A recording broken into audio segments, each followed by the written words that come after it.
Hello everyone, it's Irif. We're back for another build video on Destiny. I first wanted to start this video thanking you all for the support and feedback, mostly the comments on the last video I made. I never expected to be able to reach such a broad audience. Thank you to everyone that liked, comment, shared, or just watched the video overall. It's so amazing to be able to be sharing this knowledge and sharing my experience with the game with you all. So thank you so much for that.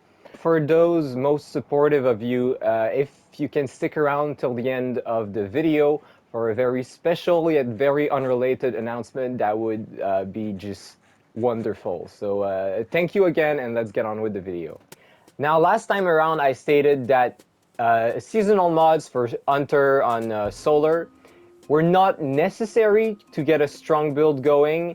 While that is true, Solar Fulmination and Rays of Precision were two interesting ones I really wanted to integrate in a build this time around. So it's what I did, using the Caliban's End brand new exotic gauntlet for Hunters.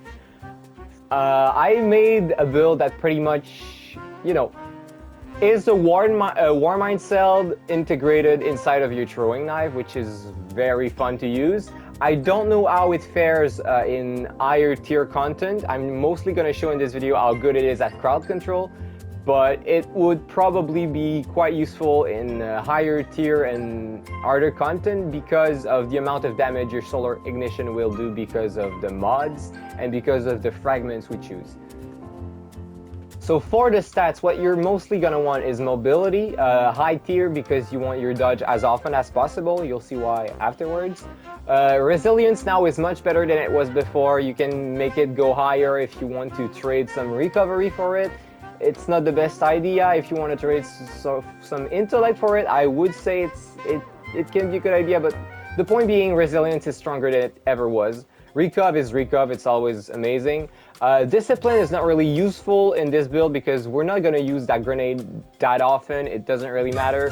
Intellect, always good. Your super is strong on Hunter. Actually, Hunter has the best base super being Blade Barrage if you're using the knock him down aspect, and you get the stronger super in the game if you use the Star Eater skills. But that's unrelated, just tidbits of information. Intellect is strong because we have a super strong super now. And strength, of course, you want strength because the whole build is based on Caliban's End and your proximity explosive knife. So for the mods, on the helmet, you want strength if you're not already at 100 strength, but you want to focus all of your armor stat mods towards having 100 strength. Now that's not necessary for me because I am mostly using armor that has strength pretty high on its base stats. But yes, you're going to want to focus it as much as possible. Again, you want to reach 100, but going above 100 is never useful. Hands-on. Now, I recommend using hands-on just because you're going to get melee kills, so super energy, melee kills, that's just great. But I never realized that until now. You could use Unquenchable Thirst if you are to use the recommended role I'm going to suggest you for Callus Mini Tool. So keep that in mind if you are interested by that weapon, which you can craft now, so it's kind of easy to get a good roll, even though it is quite time-consuming. Harmonic Siphon, you're going to use solar weapons like all the time, so yes, getting some Orbs of Light for it is great, considering that Orbs of Light will tie into our build some of our other mods, and also more super energy, always good. Radiant Light, plus 20 strength, biggest reason why I'm using it, to be honest. The only reasons the Charge with Light mods are in this build is to give us higher stats. It's not really that useful, even though you always help out your teammate. Like if someone becomes charged with light next to you, by combining Radiant Light and powerful friends, you make them you serve as kind of a beacon to link the Charge with Light buff to those who are using it actively. For the ends, now melee Kickstarter has not been working perfectly for me. I do not know what else to put in there, to be honest. I've tried other things. Maybe you can put on other mods, but if you go for higher content, hey, you know, you can just remove it and put some of the unstoppable, anti-barrier, overload, the stuff you need for higher tier content anyways. Font of Mind, though, is absolutely necessary and an amazing buff. Pretty much it's 25% damage bonus to your weapon, matching your subclass damage, and that is for about 10 seconds. So that's 25% damage for 10 seconds. It's very good. And you're gonna make quite a lot of elemental well again with this build. Not as much as the last one, but still quite a lot. Again, solar resistance, void resistance, arc resistance, just to take a bit less damage. That's powerful, friends, for the mobility and chaining the powerful, the raid charge with light buff to others. On the boots, I put explosive well maker. We're gonna make quite a lot of explosions, so that's more elemental well. Innervation, just because we don't have that high of a discipline, so we can get our grenade more often because of the orbs of light we generate using our melee, so that's kind of fun. And absolution, again, orbs of light, more energy for everything, always good. For the cape, you're gonna want to use both of your seasonal mods, which can both be equipped there. Now, I was scared that they would both be some in this class armor socket. They're not, which is great, which means I do not need to get the new dungeon done on master difficulty just yet. So yeah, Rays of Precision, while Radiant, your solar final blows cause combatants to ignite. Amazing, because our ignitions are just super powerful with this build. So every time we get Radiant, which is all the time by the way, we make mega ultra explosions, which are enhanced by solar fulmination, which just increase the damage and the blast radius. So that is it for the mods. Alright, so for the subclass this time around, you're going to want to be using Gambler's Dodge, just because you want your explosive, your proximity explosive knight as often as possible. You could also use the Acrobat's Dodge if you're in higher tier content like Grandmaster Nightfalls and you need to stay away from the enemies and you can't like consistently land the explosive knife on your enemies. So just to get that Radiant buff going, you want to be using that one. It's okay, but most of the time you're going to want to be using Gambler's Dodge. The jump, no one cares, use whatever you prefer. The knife, I mean, like really, we're not going to use anything than the one that is like crucial to the rest of our build. The grenade, now you can use pretty much any grenade you want. I use the thermite grenade just because it's pretty strong, pretty consistent, and the cooldown is not as high as for some of these other grenades. It's definitely on the high end of the cooldown length, but hey, what can I say? It's a strong grenade. The healing grenade could be good. The incendiary grenade could be nice as well, just because the fire buff goes on and creates explosions, but it's not really necessary. You're gonna see why quite soon.